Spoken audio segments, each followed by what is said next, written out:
Finance non sponsorisée, format enquête. Pixel main source. BPCE, UNPI, INSEE, DGFIP, AMF, Légifrance. On vous a vendu un mensonge propre, bien emballé, avec des photos de villas, des tableaux Excel truqués et une promesse simple. Achetez un appartement, louez-le et il s'autofinance. Chaque mois, l'argent rentre. Vous ne faites rien. C'est ça le cash flow positif. Sauf que selon les données de la BPCE publiées en 2024, 7 investisseurs sur 10 sous-estiment leurs dépenses réelles et se retrouvent avec un flux négatif dès les premiers mois. Pas 1 sur 10, pas 3 sur 10, 7 sur 10. Ce que vous allez voir dans les 13 prochaines minutes, c'est le calcul que personne ne vous montre. Pas les influenceurs IMO, pas les formateurs, pas les agents immobiliers. On va faire les maths ensemble. Le cash flow positif, c'est quoi exactement? C'est la différence entre ce que vous percevez en loyer et ce que vous dépensez chaque mois pour ce bien. Si vous touchez 800 euros de loyer et que vous remboursez 600 euros de crédit, vous avez 200 euros de cash flow sur le papier. C'est exactement le calcul que font les influenceurs IMO. Loyer moins crédit égale liberté financière. On appelle ça le cash flow brut. Et c'est là que commence le mensonge. Pas par un chiffre faux, mais par un chiffre incomplet. Parce que dans ce calcul, il manque quelque chose. En fait, il manque beaucoup de choses. Et c'est exactement ce que personne ne vous dit. Reprenons l'exemple. Un appartement loué 800 euros par mois, crédit à 600 euros. Cash flow brut affiché, plus 200 euros. Maintenant, ajoutons ce que les influenceurs oublient de mentionner. La taxe foncière. En 2023, les valeurs locatives cadastrales ont augmenté de 7,1%, la plus forte hausse depuis 37 ans, selon l'UNPI. Entre 2012 et 2022, la taxe foncière a augmenté de 26,3%, soit 4 fois plus vite que les loyers sur la même période.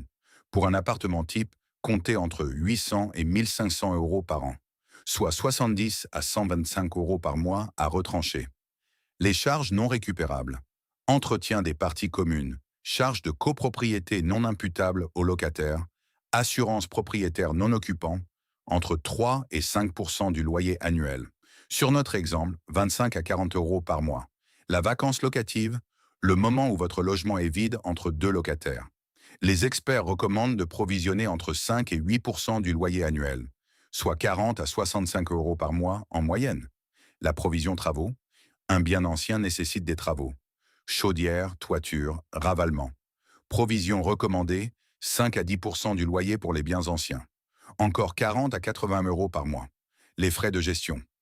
Si vous confiez votre bien à une agence, ce que font la plupart des investisseurs qui ne vivent pas à côté, comptez 7 à 10% du loyer, soit 56 à 80 euros par mois. Maintenant, faisons le total. On reprend nos 200 euros de cash flow brut. On retire la taxe foncière, les charges non récupérables, la vacance, les travaux, la gestion. On arrive à quoi? À 80 euros par mois, dans le meilleur des cas. Et on n'a pas encore parlé des impôts. Une simulation qui omet la tranche marginale d'imposition de l'investisseur, les prélèvements sociaux à 17,2% ou la vacance locative annuelle, aboutit systématiquement à un calcul déconnecté de la réalité.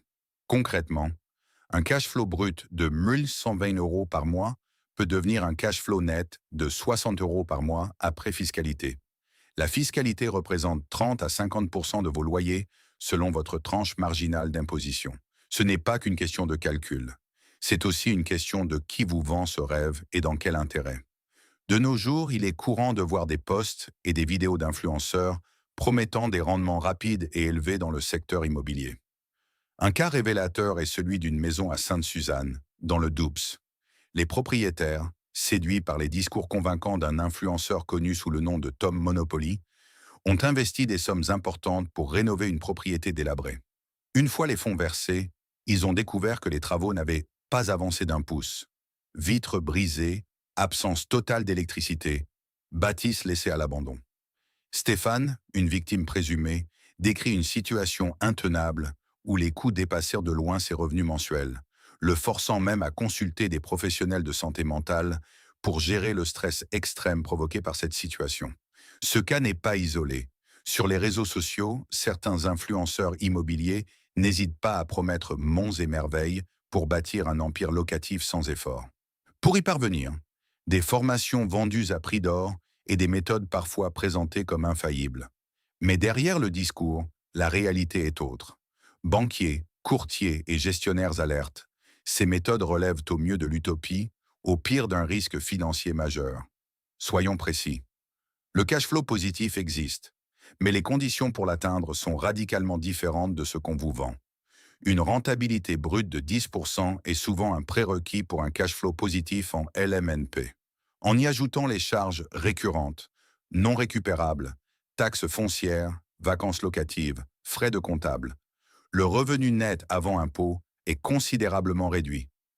10% de rentabilité brute. Pour vous donner une référence, à Paris, la rentabilité brute moyenne est autour de 3%. À Lyon, entre 4 et 5%.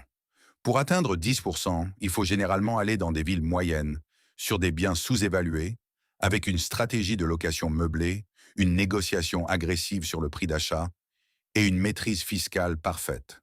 Ce n'est pas impossible. Mais ce n'est pas ce qu'on vous montre dans les Reels Instagram. Et il y a un autre élément que personne ne mentionne, la loi de finances pour 2025, article 24 LFI 2025, a réintégré les amortissements déduits dans le calcul de la plus-value pour les LMNP lors de la cession. Ce mécanisme, entré en vigueur le 1er janvier 2025, mérite d'être intégré dans votre stratégie de sortie. Concrètement, l'avantage fiscal du LMNP que tous les influenceurs vous vendent comme la solution miracle vient d'être partiellement supprimé. Les calculs d'avant 2025 ne s'appliquent pas plus. 4 questions à poser avant tout investissement locatif. Question 1. Quelle est la rentabilité net-net? Pas brute, pas net, net-net. Après crédit, charges, taxes foncières, vacances, travaux, gestion ET impôts selon votre tranche. Si votre interlocuteur ne peut pas vous donner ce chiffre, partez. Question 2. Quelle est la tension locative réelle de la zone? Pas les discours. Les données. L'INSEE publie les taux de vacances par commune. Vérifiez que la demande locative existe réellement dans la ville où vous investissez. Question 3. Quel est votre horizon de sortie? Depuis la réforme LMNP 2025, revendre un bien amorti fiscalement génère une plus-value plus importante qu'avant. Votre calcul de rentabilité doit intégrer la sortie, pas seulement les loyers mensuels. Question 4. Qui vous vend ce projet et dans quel intérêt? Un agent immobilier est payé à la commission sur la vente. Un formateur est payé si vous achetez sa formation. Un chasseur immobilier est payé si vous achetez le bien qu'il vous propose. Leurs intérêts et les vôtres ne sont pas alignés. L'immobilier locatif peut être un excellent investissement. Personne ici ne dit le contraire. Mais le cash flow positif automatique, sans effort, sans risque, accessible à tous, c'est un produit marketing, pas une réalité financière. 7 investisseurs sur 10 sous-estiment leurs dépenses réelles selon la BPCE en 2024 et se retrouvent avec un flux négatif dès les premiers mois.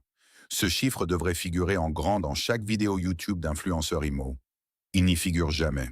La prochaine fois qu'on vous montre un tableau Excel avec plus 300 € de cash flow par mois, posez les 4 questions. Demandez le net-net. Demandez la tension locative.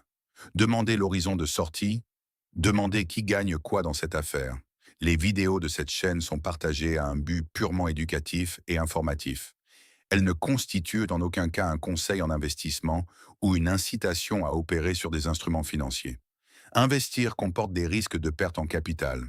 Si vous connaissez quelqu'un qui envisage d'investir dans l'IMO sur les conseils d'un influenceur, partagez cette vidéo et abonnez-vous. La semaine prochaine, on décortique les faux témoignages. Comment les détecter en 3 minutes?